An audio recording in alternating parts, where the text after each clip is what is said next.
की मांगों को लेकर चला, क्या समाधान?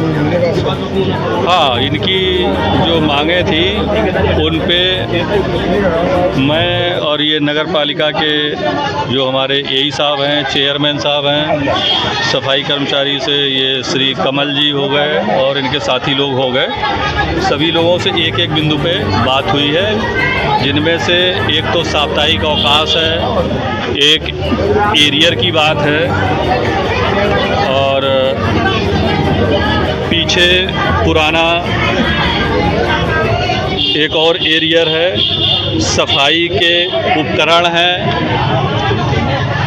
मौसम के अनुसार वर्दी है, बैठने के लिए कमरे की व्यवस्था, भविष्य निधि में पैसा जमा कराया जाना, स्वास्थ्य बीमा कार्ड, सफाई नायक नियुक्त करना, महिला सफाई कर्मचारियों से अशोभनीय शब्दों का प्रयोग न किया जाए, इनसे जो काम लिया जाता है सुबह 5 बजे की बजाय 6 बजे से लिया जाए। इस तरह से इनके कई बिंदु थे। उन हर बिंदुओं पे नगर पालिका के जो हमारे अधिकारी कर्मचारी हैं और प्लस सफाई से जो संबंधित अधिकारी कर्मचारी हैं, सबके सामने बात हुई है एक एक बिंदु पे।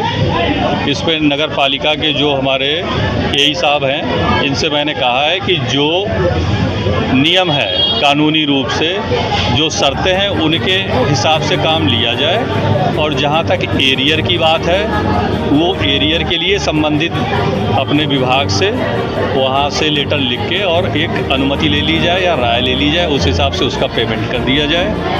कमरे के लिए बताया है आपके बैठने के लिए कि एक वो टेंडर पास हो गया है, कमरा बन जाएगा। फ़िलहाल अभी जो यहीं अपना एक कमरा है जहाँ पे सफाई के कौन बैठते हैं, सफाई विभाग जहाँ बैठते हैं उसको भी यूज करें, और ये नया बन जाएगा तो वहाँ बैठ जाएंगे।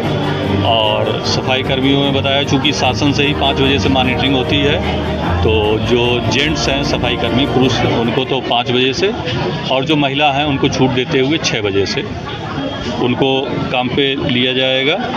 तो इस तरह से ये सारी चीज़ें यहाँ पे जो क्लियर हुई वो आपको बता दी गई। कोशिश यही है कि जो एरियर या जो भी अन्य चीज़ें अभी पेंडिंग है उनका जल्दी से जल्दी संबंधित जवाब मंगवा लिया जाए और उसको भी कर दिया जाए।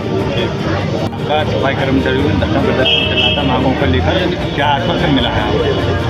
अभी श्रीमान उप जिलाधिकारी महोदय से बैठकर बातें हुई, बिंदुवार बातें हुई हैं, जिसमें कर्मचारियों को मिनिमम वेजेस के हिसाब से भुगतान करने की भी उन्होंने सहमति जताई है।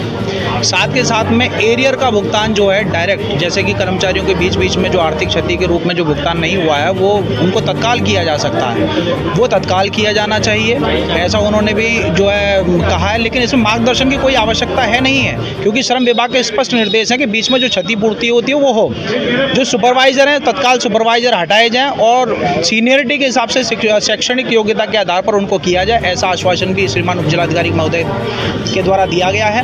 और तमाम चीज़ें वर्दी उपकरण को लेकर कहा गया है, अगर समझौता संतोषजनक ये लोग बनाते हैं श्रीमान उप जिलाधिकारी महोदय के निर्देशानुसार तो ये कर्मचारियों को स्वीकार होगा, अन्यथा ये कर्मचारी किसी भी रूप से बिना शासनादेश का, बिना नियम का, बिना अधिनियम के पालन के अनुसार कोई भी समझौता इन लोगों को स्वीकार नहीं है।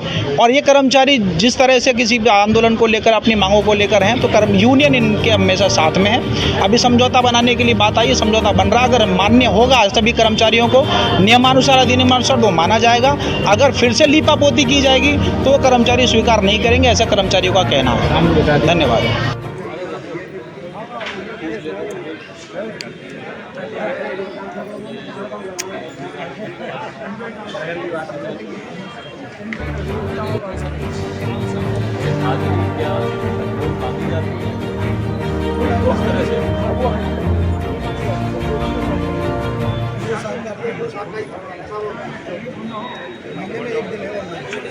बात क्या है?